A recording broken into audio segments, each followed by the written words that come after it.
Hello? So I'm gonna also talk about another thing happening on Twitter. This one is related to Samantha Power.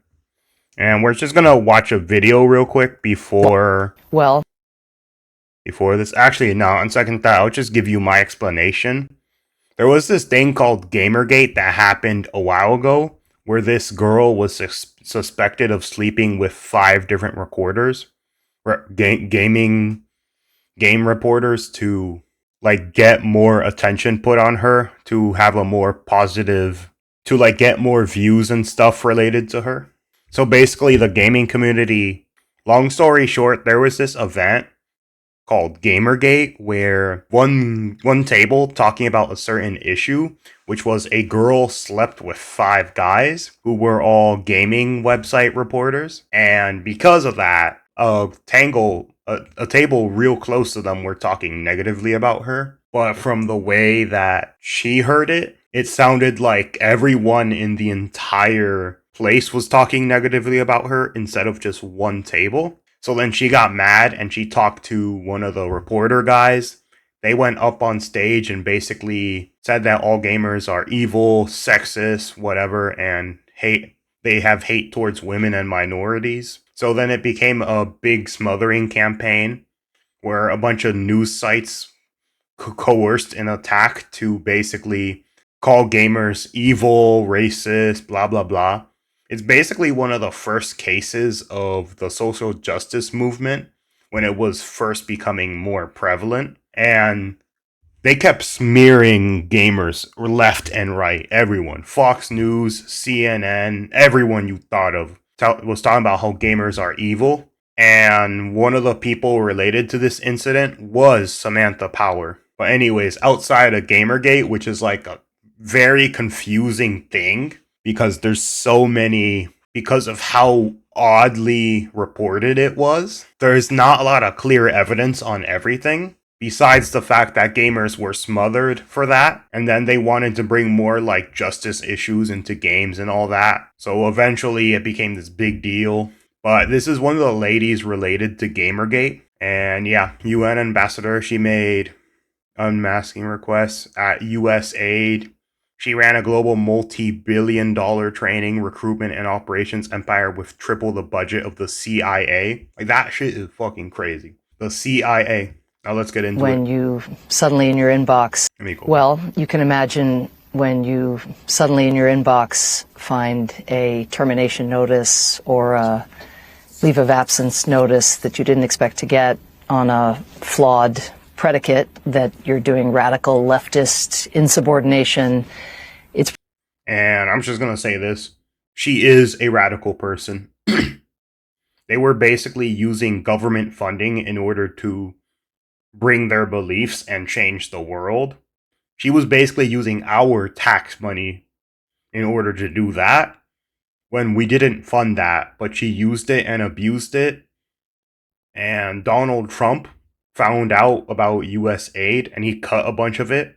There's also something like the BBC, which I heard 8% of all the money they make is from USAid. And just so you know, the B in BBC stands for British.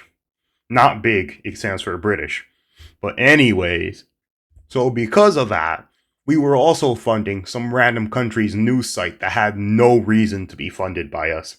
Why would I care about a British news site that all they do is spend hours upon hours shitting on us? I'm glad they lost a part of their spending too. They're gonna have to cut people off and they know it. But anyways, back to this lady.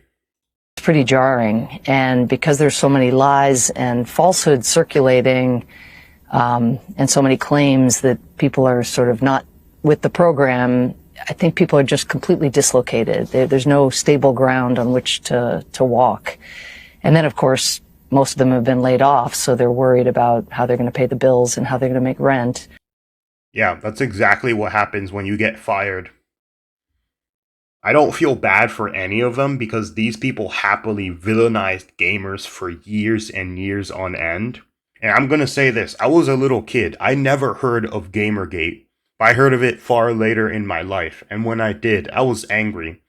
Because imagine if they succeeded, and imagine if they just took away video games from us. I would have been pissed off as a 12-year-old if they did succeed and win, and either took away video games or radicalized them to their ideologies so much that there's no room for free opinion. But maybe the part that is the most striking and for me inspiring, if not surprising, having worked there for 4 years, is that, the people who work at USAid did not come to work at USAid for the money. The civil servants, the foreign servants, the contractors, they came to USAid because they wanted to make a difference in the world.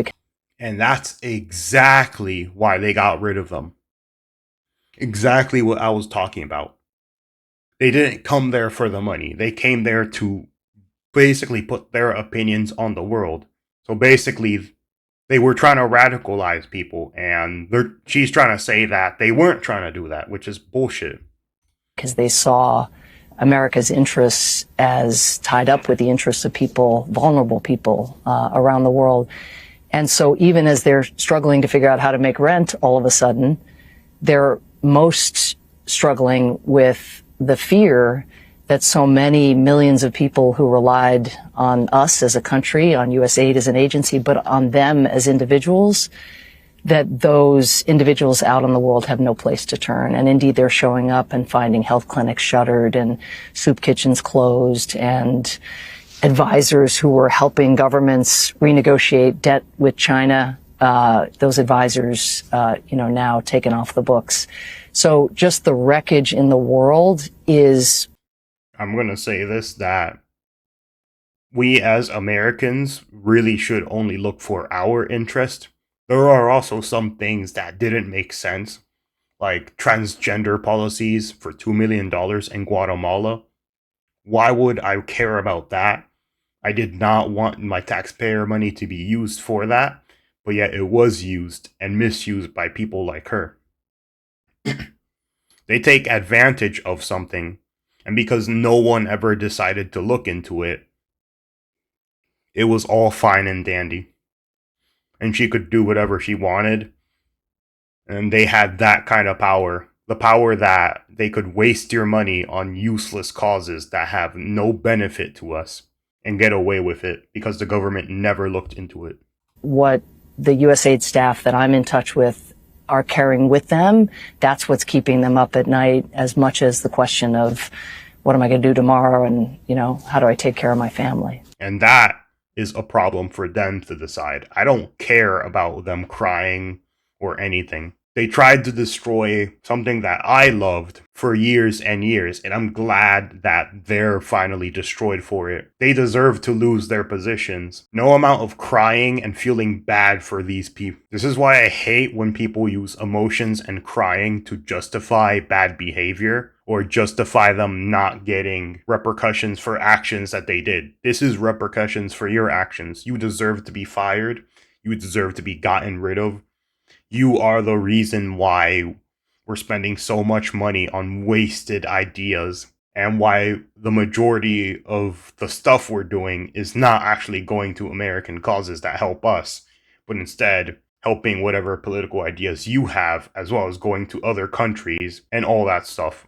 I'm real sick of this, and I'm glad she lost her job. But yeah, I know this rant was not really super informative, but man, I'm just super pissed off with her. And yeah, that's pretty much it. So do whatever you want.